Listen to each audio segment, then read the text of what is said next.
आज प्रभु ने पूछा, मेरी भाभी है तो कुछ भेजा होगा भैया, बता क्या भेजो है? कुछ नहीं भेजा, कुछ नहीं भेजा। ठाकुर जी ने कहा, देख वो क्या है, देख ये तुझे पसंद आई ना ये दीवार, ये मैंने विशेषता कारीगरों से बनवाई है। सुदामा जी वहां देखते, तब तक ठाकुर जी ने पोटली खींच ली। परीक्षित जी महाराज को सुखदेव जी सुदामा जी की कथा सुनाते हैं। कृष्ण सयाशित सखा कश्चिदः ब्राह्मणं ब्रह्मवित्तमः विरक्त इंद्रियार्थेषु प्रशांतात्मजितेन्द्रियः। एक भगवान के मित्र थे कृष्ण सयाशिद सखा कश्चिदः।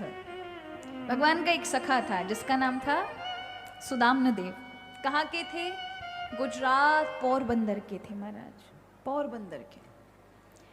बहुत सुंदर दिव्य सदाचारी ब्राह्मण थे। बचपन में उज्जैन में संदीपन ऋषि के आश्रम में भगवान से मित्रता हुई। कहाँ मित्रता हुई महाराज? भगवान से जब सुदामा मिले और पहली बार जब भगवान ने सुदामा को देखा,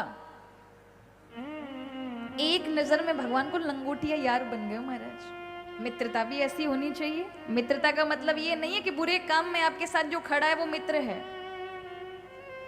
पहले तो एक समान विचार मिलने चाहिए। दूसरा, जो सत्कर्म में हमेशा अपने मित्र को सपोर्ट दे, आगे बढ़ाए, उसके हित के विषय में सोचे। और जो मित्र अहित के विषय में सोचता हो, उसे गलत कर्मों में भी, सत्कर्मों भी सहयोग दे लेकिन गलत कर्मों में भी उसके साथ खड़ा हो, तो वो कभी मित्र नहीं हो सकता, कभी नहीं हो सकता। गलत रास्ते की ओर उसके लिए लड़ाई कर ले लेकिन सही रास्ते पर चलाए, उसके साथ खड़ा रहे। गलत में भी अगर वो पीछे हट रहा है तो वो साथ नहीं छोड़ रहा, लेकिन उसको सही पे लाने के लिए उसको ऐसा व्यवहार करना पड़ रहा है। यहाँ भगवान का मित्र सखा नहीं बना, अपितु लंगोटिया यार बन गया महाराज। मतलब भगवान कृष्ण जिसके वस्त्र पहन लेते हो और वो भगवान के वस्त्र पहन ले, भगवान का झूठा खा ले, भगवान उसका झूठा खा लेते थे, ऐसा मित्र था। देखो, जिसमें मित्रता होती है ना, ये चीजें वहां घटित होती हैं। ददाति प्रति गृह्णाति। आप का कोई मित्र होगा जिससे आप प्रेम करते हैं, उसको कोई भी चीज आप अपनी कीमती से कीमती दे दोगे अगर उसने मांगा तो, और वैसा ही सेम उसके साथ भी होगा। उसकी भी कोई कीमती चीज होगी, आप जो भी मांगेंगे आपको विश्वास होगा, चाहे इसके लिए कितनी भी हो, घर के किसी को भी ना देता हो लेकिन आपको दे देगा। तो ददाती लेगा भी आपसे, तो आप कभी मना करेंगे? खुद भी ऐसा भाव रखेगा कि मेरे मित्र के लिए मैं क्या दे दूं। भोजन एक साथ करेंगे, एक दूसरे परस्पर जो किसी को बात नहीं बता सकते वो एक दूसरे को बताएंगे। गुह्य से गुह्य बातों को भी जो छिपा लेते हैं ऐसे लोग, अपने मित्रों को जो सच में सखा होगा उसको ही बता सकता है। और अंतिम जो सबसे महत्वपूर्ण है, हमेशा सत्कर्मों की जो प्रेरणा दे वही मित्र होता है। अच्छे कार्य में, हित में जो साथ में खड़ा हो वही मित्र है। यहां भगवान ने 2 महीने के अंदर सारी शिक्षा प्राप्त की। जाने को हुए, सुदामा रो पड़े, लाला तेरे अलावा मेरा कोई मित्र नहीं है और जीवन में ये मेरा संकल्प है, तेरे अलावा कोई और बनाऊंगा भी नहीं। मित्र हो 50 नहीं होते। आजकल फेसबुक में 5000 फ्रेंड लिस्ट में लोग रखे होते हैं, और लोग कहते हैं मेरे इतने मित्र, मेरे इतने काहे के मित्र है महाराज। संबंध है, मेला थोड़ी ना लगाना है। लोग मेले को संबंध समझते हैं, और मेले में एक व्यक्ति आपका साथ समर्थन देने वाला नहीं है, चाहे आपके लाखों हो, कोई एक ही होगा। तो आज सुदामा जी ने विदा किया है प्रभु को। बीच में ऐसी कथा आती है उनके जीवन में कि एक दिन सुदामा जी का मित्रता का जो प्रेम था सामान्य नहीं था। एक बार जंगल में गए तो वृक्ष में बहुत तेज भूख लगी थी, वहां वृक्ष में फल थे, बड़ा सुंदर लग रहा था, तोड़ लिया, एक ही फल था, उसे काटा, भगवान को आधा दिया, आधा सुदामा ने लिया, खाया। वो इतनी जल्दी खाने लगे कि अभी कृष्ण केवल होठ से लगा पाए, उनसे छीन लिया, लाला मुझे बहुत तेज भूख लग रही है, या मैं आधो दे दे। तो कहा तूने अपना खा लिया, मेरा तो कम से कम मुझे खाने दे। सुदामा जी कहने नहीं, मुझे आधा चाहिए। अब उसमें से आधा ले लिया, वो भी जल्दी खा लिया, और जो भगवान अभी खाने वाले थे उसको भी कहने लगे ये भी मुझे खाना है। भगवान ने कहा हद हो गई भैया, ये तो अब नहीं हो सकता, तैने अपनो भूख मिटा ली, लेकिन ये जो मेरा अधिकार का इसे तू नहीं मान रहा है, तू इसको भी छीनना चाहता है, या मैं तेरी आधा करके दूंगा। सुदामा ने कहा नहीं, ये पूरा चाहिए। ठाकुर ने आधा कट करके चाकू से काट करके दिया, सुदामा जी ने वो भी खाया, और जैसे ही भगवान के मुंह में जो इतना सा टुकड़ा था भगवान लेना चाह रहे थे, सुदामा ने इसे मत खा, इसको मुझे दे दे। ठाकुर ने मुंह में रख लिया, इतना जहरीला, इतना जहरीला, इतना जहरीला, भगवान को थूकना पड़ा, और कहा सुदामा तेने कैसे खा लियो भैया? बोले लाला अब तक तेरे हाथ से बड़े मीठे मीठे फल खाए हैं, तेरे लिए तो मैं सारे कड़वेपन को सहने को तैयार हूं, तू चिंता काहे को कर रहा है? मोकू तो कोई कड़वो ना लगो, तेरो हाथ को आके ताई मोकू तो मीठो ही लगो है। ऐसा प्रेम था सुदामा का। लेकिन पूर्व में प्रारब्ध क्या क्या नहीं कराते, हमने कहा ना, विचार, एक विचार कितना बुरा कर्म करा सकता है, आपको पता भी नहीं चल सकता। इतना प्रेम करने वाला, अपने से ज्यादा प्रेम करने वाला सुदामा का एक जीवन में ऐसी घटना घटित हुई। गुरु माता ने खाने के लिए चने प्रदान किए कि रास्ते में जब जाओ भूख लगे तो दोनों मिलकर खा लेना। सुदामा जी ने वो भगवान के चने भी खुद ही खा लिए। अब जगन्नाथ कोई सामान्य व्यक्ति का अधिकार छीन लेना, उसका फल भुगतना पड़ता है। ये तो जगन्नाथ का अधिकार मारा था, जगन्नाथ का, सामान्य व्यक्ति का नहीं। तो तुम समझ सकते हो कि कितनी बुरी दरिद्रता का दर्शन करना पड़ा कि 15 दिन तक, जहां की प्रभु का वचन है कि 32 घंटे के अंतराल में इस पृथ्वी पर रहने वाले जीव को, चाहे वो कितना भी अभागा क्यों ना हो, अन्न मिलेगा ही मिलेगा। 32 घंटे में कितना भी अभाग्य में अन्न नहीं लिखा, फिर भी उसे अन्न प्राप्त होगा ही होगा, चाहे उसके भाग्य में है नहीं। ये सृष्टि का क्रम का चक्र है। लेकिन सुदामा जी के ऐसे ठाकुर जी का अधिकार खा लेने के कारण दुर्भाग्य लिख गया कि 15 दिन तक भोजन नहीं मिलता था। कई बार भूखे ही रहना पड़ता। तो पत्नी कहती थी कि किसी की 15 दिन में एक एकादशी, हमारी तो प्रतिदिन की एकादशी है, इस एकादशी से कभी हम पारणी नहीं होते। और सुदामा जी का ऐसा भाव, वो कभी किसी से मांगते नहीं थे, सिलोक्ष वृत्ति से जीवन यापन करते थे। सिलोक्ष वृत्ति माने, शास्त्रों में कहा है कि ब्राह्मण को अगर ब्राह्मण वर्ण से, वृत्ति से जीवन यापन नहीं हो पा रहा है, पुरोहिताई करके जीवन यापन, वेद इत्यादि का करके जीवन यापन नहीं कर रहा है, तो फिर वैश्य वृत्ति से जीवन यापन करे, पर कुछ समय के लिए, सारे समय नहीं तो उसका तपस चला जाएगा जीवन से। ब्राह्मण वर्ण जब प्राप्त होता है, इसको सामान्य नहीं समझना चाहिए। इसमें जितनी ज्यादा हो सके तपस बढ़ाना चाहिए, जितना ज्यादा हो सके त्याग करना चाहिए, जितना ज्यादा हो सके भगवत प्राप्ति के लिए प्रयत्न करना चाहिए। ये शौक मौज आराम के लिए नहीं है महाराज। ये वर्ण भगवत कृपा से, तब किसी बहुत बड़े ठाकुर जी की कृपा होती तब प्राप्त होता है, तो इसको शौक मौज के लिए नहीं होता, ये भगवत कार्य के लिए हो। तभी उस ब्राह्मण का किया हुआ कोई कृत्य लगेगा। कोई पूजा भजन करेगा तो लगेगा। जीवन में खुद खाली है तो सामने वाले को क्या दे सकता है? खुद भरा होगा तभी उसके आशीर्वाद, उसकी प्रार्थनाएं, वो सब काम आएगा। तो सबसे बड़ी बात यहाँ पर एक और भी है, कर्म कांड ही महत्वपूर्ण नहीं होते, कर्म कांड होना चाहिए एक ब्राह्मण के जीवन में, लेकिन दूसरा ये भी होना चाहिए कि वो उतना ही सरल और सहज होना चाहिए। सहजता हो, लोभ प्रवृत्ति ना आए जीवन में, क्योंकि भरण पोषण करने वाले तो जगन्नाथ है, ऐसा भरोसा रखे। और जब ये वैश्यवृत्ति के लिए मनाही की गई, लेकिन आपत्ति काल आए तो कर सकता है, आपत्ति काल आए तो क्षत्रियों का भी कार्य कर सकता है, लेकिन आपत्ति जैसे ही सही हो जाए तो उसे अपने ब्राह्मण वर्ण के कार्य पे ही जाना चाहिए, दूसरों की वृत्ति पर अपना अधिकार नहीं जमाना चाहिए। हमारे शास्त्रों ने इस चीज को विशेषता कहा है। बाकी कार्यों में मनाही की गई है, अन्य कार्यों में सूप बनाना, बाकी सब करना, इन कार्यों की सख्त मनाही है। इससे अच्छा है सिलोक्ष वृत्ति से जीवन जिए।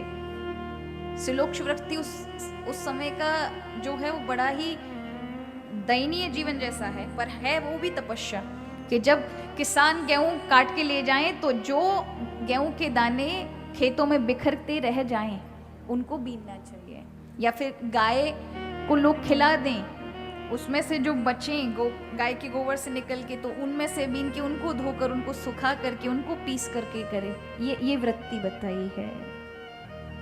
पर ये प्राय संभव नहीं आज के युग में ये सब। नारद जी सिलोक्ष वृत्ति से खेतों से बीन कर लेकर आते, जब खेत किसान ले जाता था, खड़े रहते थे, ले जाने के बाद तब बीन के लेके आते और बड़ी पवित्रता के साथ। अब कब तक खेत में गेहूं भी रहेंगे महाराज, एक सीजन के बाद सब समाप्ति हो जाता है। इस तरह से व्यतीत करते हुए पत्नी बहुत अत्यधिक दुखी होती, लेकिन क्या कह सकती है पति को, सीलवती माता थी, पतिव्रता नारी थी, इसलिए कुछ नहीं कहती कि मेरे पति कहां से लेकर आएंगे। एक दिन वर्षा हो रही थी, पंडित जी बाहर नदी के किनारे मंदिर में गए थे, बाहर ब्राह्मणी कुछ पात्र धो रही थी, तभी उसने देखा 4 ब्राह्मण निकल के जा रहे हैं और सुदामा की कुटिया के सामने खड़े होकर कहते हैं, हे भगवान, हमारे आज के सारे पुण्य हमारे जीवन में इस सुदामा के नाम पे लिख दो। पर इतनी दरिद्रता इसको नहीं, आपका तो सखा है ये द्वारिकाधीश, आपका मित्र होने के बाद इतने कष्ट में है, आपके कानों तक खबर नहीं पड़ती क्या? इस गांव में कोई इतना दरिद्र नहीं जितना ये ब्राह्मण है, इस सुदामा पे कृपा करो, इसका तो बड़ा विरक्त जैसा जीवन है। ब्राह्मणी ने वो नहीं सुना कि सुदामा जी की क्या कहा क्या नहीं कहा, उसने बस एक ही बात सुनी, द्वारिकाधीश प्रभु के मित्र हैं। रात्रि के समय जब सुदामा जी खाली हाथ लौटे और कहने वाले थे, देवी आज भी कोई व्यवस्था नहीं, कोई बात नहीं है, अच्छा ये बताओ, जल्दी से पानी का गिलास लेके आई, द्वारिकाधीश तुम्हारे मित्र हैं क्या? क्या ये बात सत्य है? सुदामा जी ने कहा, देवी तो को कैसे पता चली? बोले 4 ब्राह्मण आज सुबह जा रहे थे तो रास्ते में मुझे उनके कानों से वो बोल रहे थे, मैंने कानों से सुना था कि वो द्वारिकाधीश तुम्हारे मित्र हैं, सच सच बताओ। रज कहा, मित्र नहीं है देवी, लंगोटिया यार है। बचपन में उस मित्र के अलावा तुमने मेरे जीवन में कोई मित्र नहीं देखा होगा। तो कहा, जब इतना बड़ा मित्र है, इतना वैभवशाली है, सोने की नगरी जिसकी है, तुम अपने मित्र के पास जाकर अपनी इस दरिद्रता को क्यों नहीं बताते? हम दर दर की ठोकरें खा रहे हैं। सुदामा जी ने कहा, यही कारण है कि मैंने आज तक तुझे नहीं बताया, क्योंकि मुझे पता है कि तुम यही बोलोगी। मैं मर जाऊंगा, अपने जीवन में कभी भी धन के लिए कृष्ण के पास नहीं जाऊंगा। मना करने लगे, बहाने बनाने लगे, मैं नहीं जाऊंगा। आज सुशीला जो सुदामा जी की पत्नी, उन्होंने जो अब की बार बोला है ना, सुदामा के पैरों में रोंगटे खड़े हो गए, पूरे रोमांच हो आया, आंखें अब सुशीला की ना दिख के कृष्ण की दिखने लगी, कि मानो कृष्ण बोल रहे हैं। और पता है क्या बोला सुशीला ने अंत में? मत मांगने जाना, पूरे जीवन भर भगवान का नाम रटा है, शरीर का क्या भरोसा? तुमने वचन दिया था पहले कृष्ण को, कम से कम एक बार मिलकर के तो आ जाओ, शरीर छूट गया तो मन की मन में ही रह जाएगी कि मैं कृष्ण से मिल नहीं पाया, ज्यादा दूर द्वारिका नहीं है। आज ऐसा केवल सुशीला ने सुदामा की आंखों में ये कहा था, और स्वयं सुदामा को यह अनुभव हुआ कि ये मेरी पत्नी नहीं है, भगवान कृष्ण बोल रहे हैं। कहने लगे, देवी चलो तो जाऊं, पर मित्र के यहाँ पहली बार जाते तो कुछ लेके जाना चाहिए। काले के यहाँ, हमारे यहाँ तो खुद भोजन के लाले हैं। का चिंता नहीं करो, दौड़ कर रात्रि मध्य रात्रि हो गई थी, दौड़ कर गई पड़ोसियों से एक एक मुट्ठी चावल, जिसने कभी हाथ नहीं पसारा दौड़ कर जाती है। उसको पता है कि जब मेरे पति से मेरे भगवान द्वारिकाधीश पूछेंगे कि सुदामा जी कैसे हो, तो कहेंगे मुझसे सुखी या संसार में कोई ना है। कन्हैया मैं बहुत सुखी हूँ। भगवान को पता तो चलना चाहिए कि एक भी दाना इसके घर का नहीं है, सब दाने अलग अलग हैं। तो देखते ही द्वारिकाधीश पहचान जाएंगे राजा है। बांध दिए अलग अलग घरों के चावल ला करके और कहा कि मुझे सिर्फ एक मुट्ठी दे दो, मेरे पति जब द्वारिका से आएंगे ना एक बोरी डलवाऊंगी। वो वहां अपने मित्र से मिलने जा रहे हैं, बस इतनी मेरी इच्छा पूरी कर दो। सुन करके लोगों ने दे दिए। सुदामा जी को पोटली बांध कर कहा कि ये जब द्वारिकाधीश पूछे तो उनको मेरी ओर से भेंट का बोलना कि मैंने, तुम्हारी भाभी ने ये भेजा है। सुदामा जी चल दिए हैं और जैसे ही आगे निकले तो रास्ते में नदी पड़ी, सब लोग पार हो रहे हैं। मल्ला केवल पैसा देने वालों को पार करा रहे हैं। सुबह से शाम हो गई, नाव लगा लगा के मल्ला सब चले गए, लेकिन किसी ने आके नहीं पूछा सुदामा जी तुम उस पार जाओगे क्या, भैया क्यों बैठे हो भूखे प्यासे। और अंत में जब सांड ढला तुम उठ करके जाने लगे, कन्हैया मोकू लगे कि तेरी नगरी तो बहुत दूर है वही लाला, तेने मोकू सच्ची में बुलायो ना है। अगर होता तो आसान होता मेरे लिए, अब कैसे पार करूं, ना रुपया है ना पैसा है। और उसी समय से नदी के बीचों बीच से आवाज आने लगी, भाई कोई है क्या उस पार, किसी को उस पार जाना है क्या। कौन था वो, द्वारिकाधीश मल्ला के रूप में नाव लेके खुद ही लालटेन चला करके चले आ रहे हैं। सुदामा जी कहने लगे हाँ भैया पर मुंह पे कछू है नहीं, अरे आ जाओ तुम जैसो कोई पार लगाते हैं। आज किनारे पर लेकर आए, लालटेन से सुदामा का चेहरा देखा, आओ लगता है पंडित जी हो। हाँ हाँ भैया पंडित जी हैं। कहाँ से, पोरबंदर से। अच्छा लेके जा रहे नाव में, बैठो पंडित जी। कहाँ जा रहे हो, द्वारिका। अच्छा वहां कोई रिश्तेदार पंडित जी होंगे आपके। सुदामा जी फूल करके बोलते हैं पंडित जी नहीं, वो द्वारिकाधीश मेरा मित्र है, वो द्वारिका का राजा है, वही मेरे मित्र हैं। मल्ला कहते पंडित जी ब्राह्मण होकर झूठ बोलते हो, तुम्हें शर्म नहीं आती, कहाँ तुम और कहाँ द्वारिकानाथ। तुम्हें तो ऐसा लगता 15 दिन तक तुम्हें कुछ मिला खाने को नहीं है, और वो 56 भोग प्रतिदिन खाने वाला, उसके साथ मित्रता तुलना भी तो कहीं देख करके करनी चाहिए कि समझ भी आए, विश्वास हो जाए कि हाँ ये व्यक्ति का कोई संबंध होगा। भगवान मन ही मन परीक्षा लेना चाहते हैं कि सुदामा के मन में थोड़ा सा भाव आए, मेरे प्रति भाव सोचे तो सही, इतना दुख झेला इसने। बस सुदामा की निष्ठा देखो, कहा भैया तू मेरे कपड़ों को देख के कह रो दिखे, पर मेरे लाला में यही अंतर है, वो कपड़े नहीं देखता, आपका क्या पद है वो ये नहीं देखता, आप कौन है वो ये नहीं देखता, तो ये देखता है कि आप हृदय से उसके साथ कितना संबंध है। सुन करके महाराज भगवान अत्यधिक विभोर हुए, लेकर आए। सुदामा जी को ज्यादा चलाना नहीं चाहते, बहुत चल लिए जीवन में। सुदामा जी ने उतरते ही भगवत प्रेरणा से पूछा कि यहाँ से कितनी दूर है द्वारिका। प्रभु ने कहा कि पंडित जी आपको देख के तो लगता है कि पूरे दिन में 1 किलोमीटर चल पाते हो, 6 महीने लगेगा। सुदामा जी ने देखा रात्रि ज्यादा हो गई, सो गए एक पेड़ के नीचे। भगवान ने अपने दोनों हाथ से सुदामा को उठाया और द्वारिका में लाकर रख दिया सोते सोते को। 4 बजे के समय घंटे घड़ियाल की आवाज सुनी, मंदिरों के में घंटियां बज रही हैं, आरती हो रही है, सुंदर सुंदर स्त्री पुरुष मार्ग में चल रहे हैं, हाथी घोड़े रथ इत्यादि इधर से उधर जा रहे हैं, लोग जय श्री कृष्ण उच्च ध्वनि कर रहे हैं, संत महात्मा अपने अपने तपस्या में विराजमान है, बड़ी बड़ी उच्च अट्टालिकाएं महलों की दिख रही हैं, समुद्र की गूंज सुनाई दे रही है। सुदामा जी ने देखा एक तेसरस एक द्वारिका के भवन है, पूछे बिन कोई काहू सो नहीं बात करे, देवता से बैठे सब साध साध मौन है।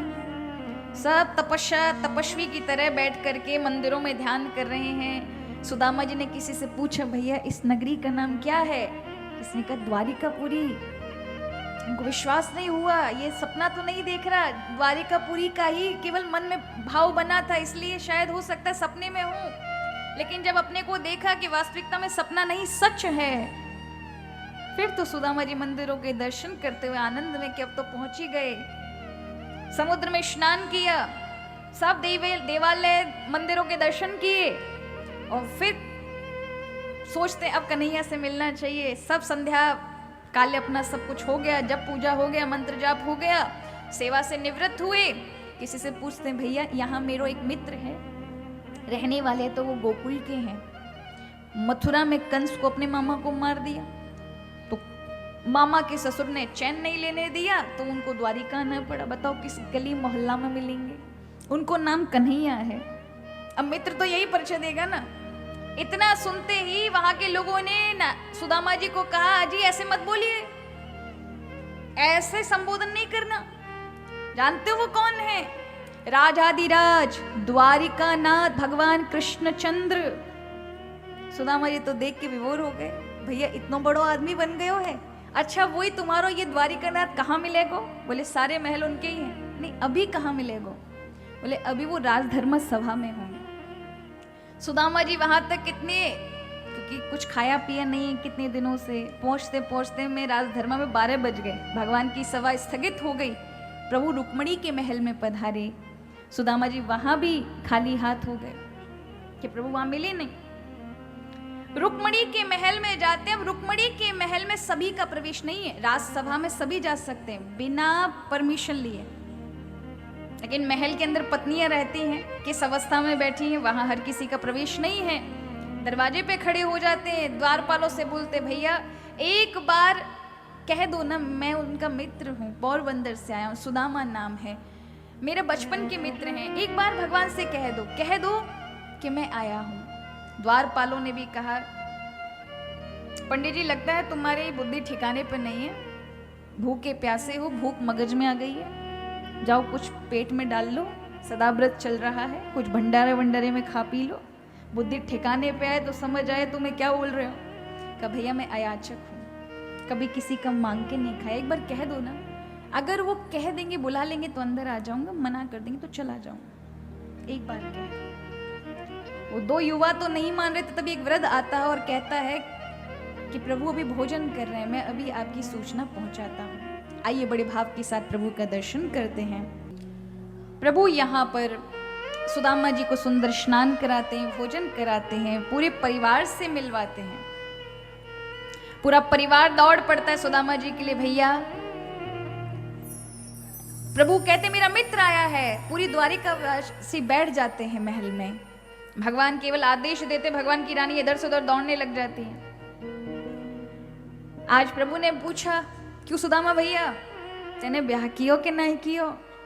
मित्रों में आपस में बातचीत हो रही है। सुदामा जी बेचारे हमारे बड़े संकोची थे, शर्मा गए, भैया कैसी बात कर रहे हो?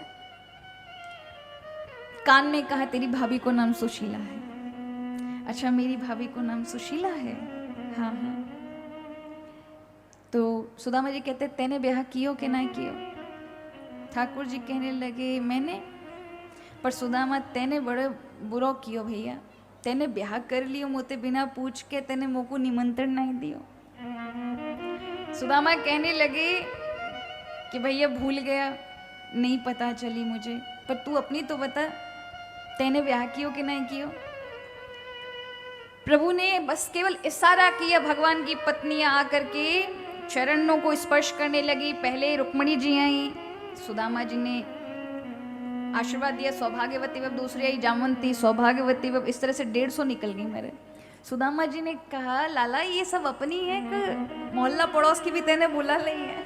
अपनी अपनी ने बुला ले। बोले अपनी की तो अभी 10 भी नहीं हुई है, अभी तो 10वां हिस्सा भी नहीं हुआ। बोले लाला सब अपनी है कि मोहल्ला पड़ोस की बुला ली है? बोले सब अपनी है। तो लाला तेने कितने ब्याह किए? बोले तुम देख लो कितने किए। बोले लाला तू ही बता दे, मैं तो ना ही गिनती कर सकूं। तो क्या तू अनुमान लगा कितने हैं? देख करके भीड़ को कहा, सोचा कुछ तो रिश्तेदार होंगे, कुछ द्वारिकावासी होंगे, ज़्यादा ज़्यादा कितनी होंगी, 250-300, भले नहीं और बड़ा, कितनी है, 500, कहाँ अटको है तू, ब्राह्मण है कि कंजूसी करे, बता, और बड़ा 1000।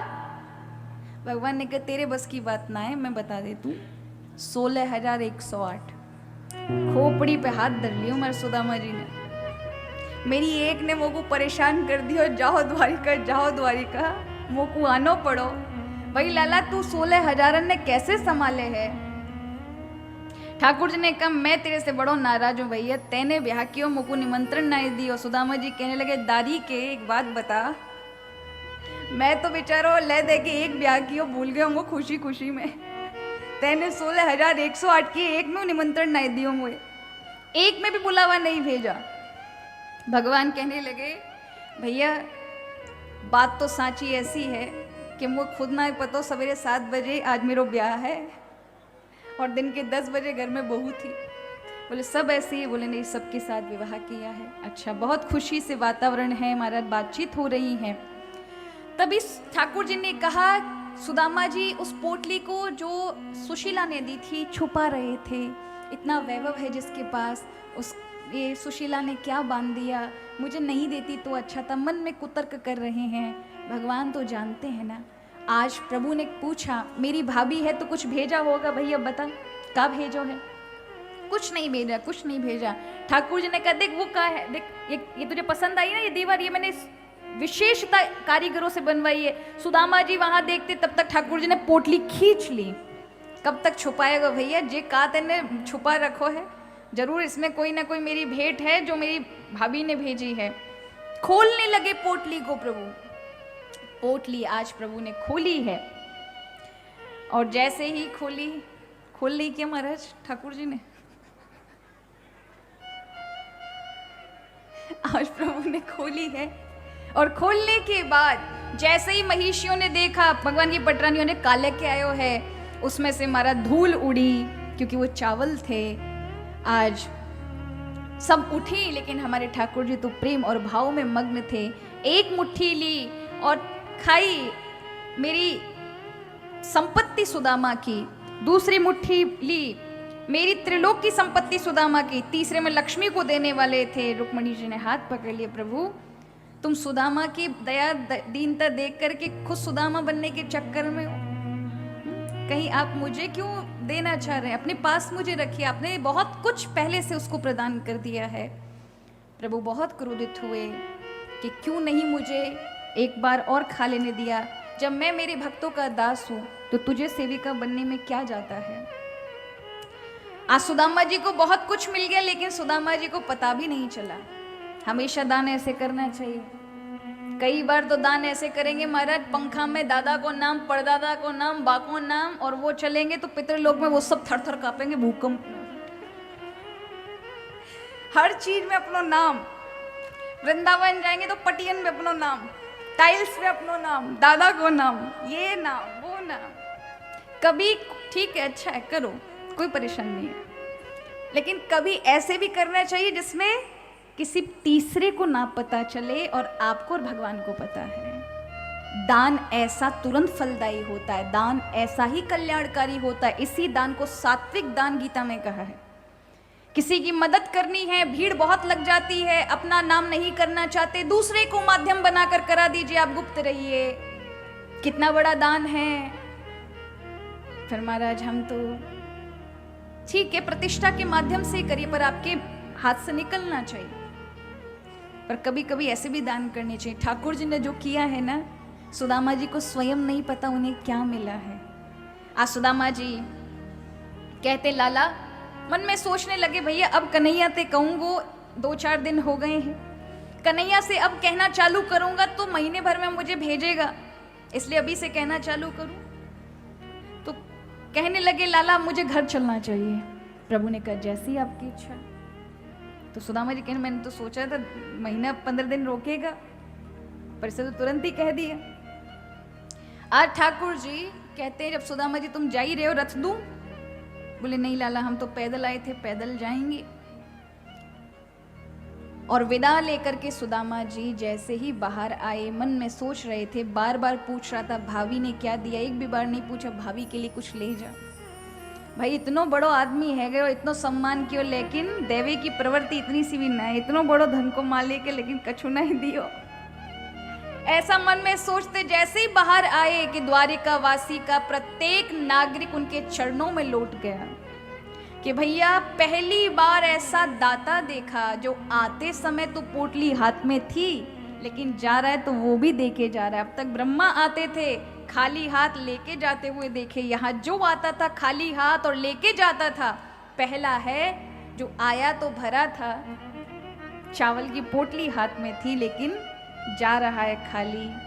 आज सुदामा ने देखा कि कृष्ण मेरे जीवन में दाग नहीं लगाना चाहते थे, इसलिए मुझे कुछ नहीं दिया, अच्छा है नहीं दिया। प्रभु का बार बार धन्यवाद करके आ रहे थे। जैसे ही अपनी नगरी में पहुंचे, और याद रखिए जब प्रभु की कृपा होती है ना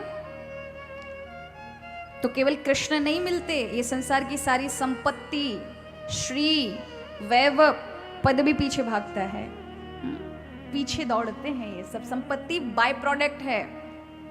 यही लक्ष्य नहीं होना चाहिए जीवन का, लक्ष्य केवल कृष्ण होने चाहिए। हम बार बार जन्म लेते हैं, बार बार मर जाते हैं, यही सब कमाते हैं, यही धन इत्यादि जोड़ते हैं और एक दिन यही छोड़ जाते हैं, तो क्या लक्ष्य है? लक्ष्य कृष्ण है। ये सब मिलेंगे रास्ते में। जैसे अगर आप किसी एक जगह पर जा रहे हैं तो रास्ते में होटल भी मिलेंगे, बाकी चीजें मिलेंगी, सारी चीजें मिलेंगी। ये यात्रा है जीवन की, लेकिन लक्ष्य धन नहीं है, लक्ष्य बाकी चीज नहीं है, लक्ष्य प्रभु ही होने चाहिए।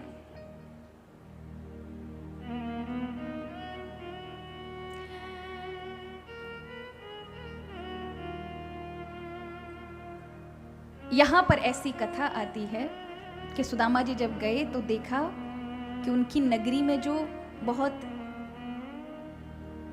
उतनी संपन्न नहीं थी, उस नगरी में बहुत बड़ा दरवाजा बना है जिस पर लिखा है सुदामापुरी, सुदामा औषधालय, सुदामा गुरुकुलम, सब पे सुदामा सुदामा।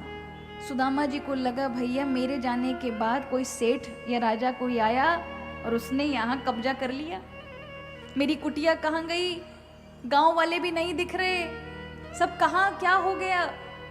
दौड़कर अपनी कुटिया के पास गए तो वहां कुटिया नहीं है, सब साफ है, वहां बड़े बड़े सुंदर शिविर बने हुए हैं।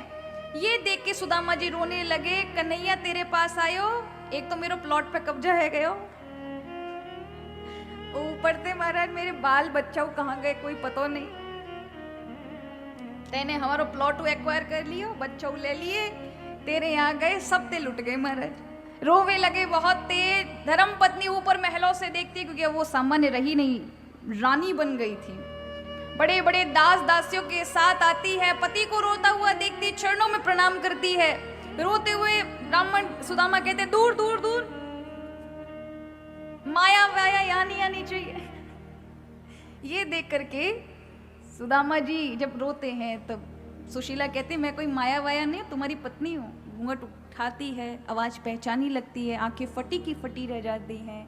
दुबली पतली ब्राह्मणी जो बेचारी केवल चिथड़े में ही लिपटी रहती थी, वो आज बड़े बड़े आभूषणों से युक्त सुंदर विशाल साज सज्जा, बड़े बड़े महाराज दास दासी रथ इत्यादि लेकर उसके पीछे खड़े हैं। वैभव देख करके कहने लगे सुशीला तू है? हाँ हाँ मैं हूँ, तू तो किसी लक्ष्मी से कम नहीं लग रही। ये सब कैसे? हाथ पकड़ करके अपने पति का उठाती है और कहती है ये सब वैभव देख रहे हो ना, यहाँ से यहाँ तक का, ये सब कृष्ण ने दिया है। सुदामा जी के मन को बड़ा क्षोभ हुआ कि मन में तो सोच रहा था कि वहां इतना मांग रहा था मुझसे, भाभी ने क्या भेजा, भाभी ने क्या भेजा। पूरे रास्ते भर सोचते आया कि दिल से बड़ा कंजूस है, देने की प्रवृत्ति नहीं है, पर दुनिया को दिखाने के लिए उस समय नहीं दिया और मुझे इतना सब कुछ दे दिया। आ रहे हैं, जैसे ही भवन में प्रवेश किया, महल के सुंदर सुंदर विशालता जो द्वारिकापुरी में भी नहीं थी, ऐसी विशालता को देखा। उनकी आंखें और फटती चली जा रही हैं। जैसे जैसे अंदर महलों में प्रवेश करते जा रहे हैं, वैभव देख के और विशाल उनकी आंखें बढ़ती जा रही हैं। उस वैभव को देख करके देखा, पूछा बच्चे कहाँ हैं? बोले सब ऐसे ही घूमने गए हैं, अभी आएंगे, तब तक मैं जल पान कर रही हूँ, ये वस्त्र उतारो, नए पहनो।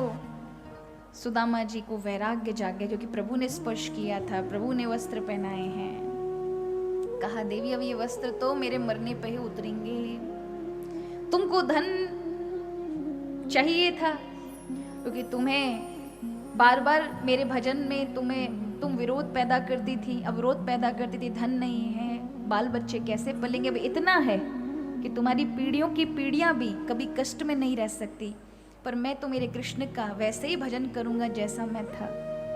सुदामा जी वहां से जब जाने लगे तो पत्नी कहने लगी तुम्हारे बिना मैं इस महल में रहकर क्या करूंगी, मैं भी तुम्हारे साथ चलूंगी। तब सुदामा जी कहते देवी देखो मेरे साथ चलने की जरूरत नहीं है, तुम यहीं रहो, तुम्हें सब कुछ मिल गया, भगवान कृष्ण ने सब कुछ दे दिया, मुझे उस सभी चिंताओं से मुक्त कर दिया जिससे मैं मुक्त होकर के भजन कर सकूं।